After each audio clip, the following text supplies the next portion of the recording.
All right, folks, I'm out here in the shop. As you can tell, a bit chilly out here, but I got to get used to it. I got 6 months of that coming. I'm tackling a job here that I need to get finished, and it's that trailer.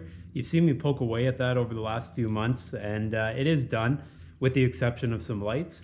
So in order to mount these lights, and these are just your standard trailer lights, I have to come up with some sort of bracket in order to position it so that it not only acts as a brake light and a blinker, but the other light has to project downwards onto the license plate. So I have to figure out some sort of a bracket here. And what I'm going to do, I'm going to reuse some scrap, funny enough, off the trailer and make those brackets. So just over here doing a bit of grinding and whatnot, and hopefully can hammer out something that looks half decent. So here we go.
Well, folks, overall, I think they look pretty good.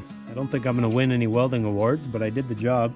Just keep in mind, this isn't a fine fabrication shop. This is sort of a backyard's get her done, looks good enough to me kind of job. So I think taking some old metal here, reusing it, getting some brackets put up here for the lights was a pretty good job. Pretty easy. Got to use my anvil for the first time, and overall I'm pretty happy with it.